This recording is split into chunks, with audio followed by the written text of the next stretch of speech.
안녕하세요. 한반도안보전략연구원 연구위원 이용기입니다. 저는 35년간 직장 생활을 하다가 2018년에 퇴직하고 우석대학교에서 초빙 교수로 3년간 강의를 했습니다. 지금은 지하철 공짜 혜택을 누리면서 집사람과 즐거운 시간을 보내고 있습니다. 저는 금년 6월에 집사람과 함께 100일에 걸친 유럽 자유여행을 다녀왔습니다. 프랑스 파리 왕복 항공권을 구입하고 배낭과 기내까지 들고 갈 수 있는 캐리어백 하나씩을 들고 떠난 여행으로 모든 것을 부부 둘이서 상의하며 백지 상태에서 그려나간 여행이었습니다. 프랑스 파리에서 시작해 벨기에, 네덜란드, 독일, 덴마크 등 북유럽과 스칸디나비아 3국, 발트해 3국, 동구권의 폴란드, 오스트리아, 헝가리, 슬로바키아, 그리고 발칸반도 3국 등 총 18개국 42개 도시에서 짧게는 하루, 길게는 8일간 체류하는 여정이었습니다.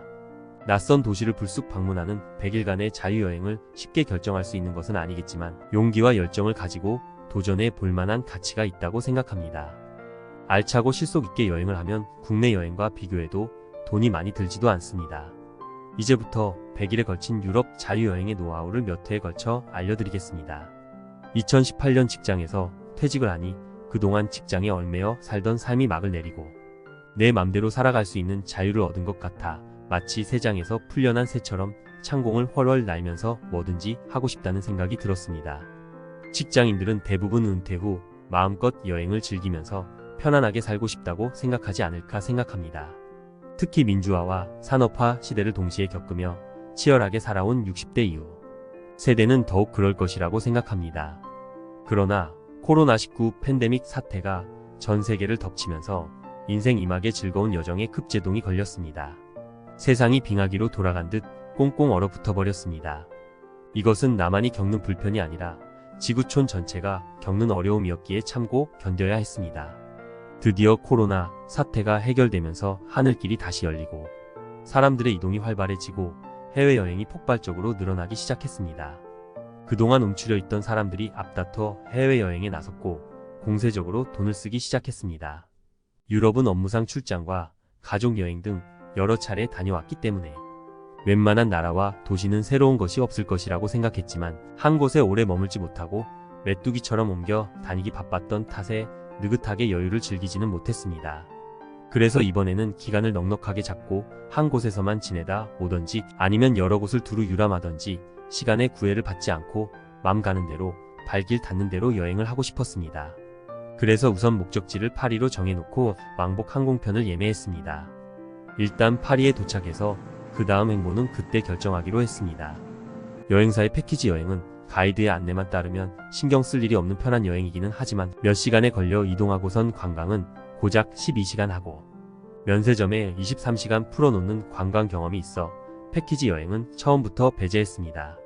개인적으로는 2014년 가을 3주간 유럽 여행을 하면서 프랑크푸르트 공항에서 빌린 렌터카로 독일, 스위스, 이탈리아, 슬로베니아, 크로아티아, 헝가리, 슬로바키아, 폴란드, 체코 등지를 여행한 경험이 있어 어느 정도 자유여행에 대한 자신이 있기도 했습니다. 해외여행은 평소에 익숙하지 않은 낯선 곳으로 떠나는 것이고 나이가 들어서는 더욱 용기를 내기가 쉽지 않습니다.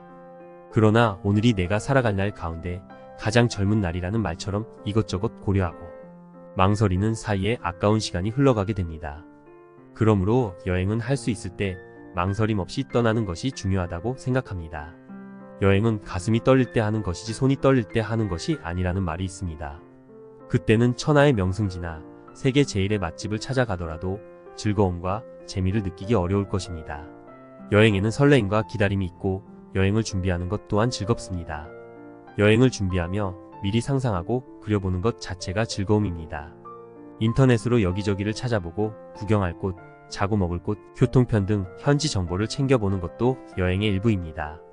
지금은 과거처럼 유럽 열차, 시간표, 책자를 구입해 여행 계획 세우던 때와 달리 휴대폰과 똘똘한 신용카드 한 장만 있으면 여행 준비물은 더 이상 필요 없습니다.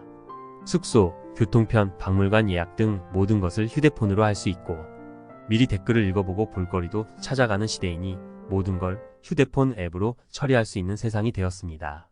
현금을 많이 들고 다닐 필요도 없고 해외용 신용카드만 있으면 어디서나 현금을 인출해 쓸 수 있고 또 웬만한 건 카드로 결제할 수 있습니다. 각종 예약이나 예매도 핸드폰에 있는 신용카드로 할 수 있습니다. 환전하여 현금 많이 들고 다니면 소매치기 좋은 일만 시킬 수도 있습니다. 다만 젊은 사람들처럼 명민하고 순발력 있게 움직일 수는 없으니 시간을 넉넉히 잡고 움직이는 것이 필요합니다. 마음은 젊은이들 못지않지만 몸이 따라주지 않기 때문이지요. 그러나 시니어 세대는 시간을 여유있게 쓸 수 있는 특권이 있습니다. 100일 유럽 자유여행 경험을 유튜브로 공유하고자 하는 것은 비슷한 시기를 살아온 세대와 공감하면서 해외여행을 시작할 수 있도록 용기를 드리기 위한 것입니다. 유럽의 아름다운 경치와 사람들이 살아가는 모습을 보면서 자신이 살아온 인생의 의미를 음미하는 좋은 기회가 될 것입니다.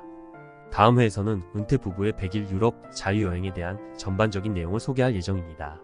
시청해 주셔서 감사합니다.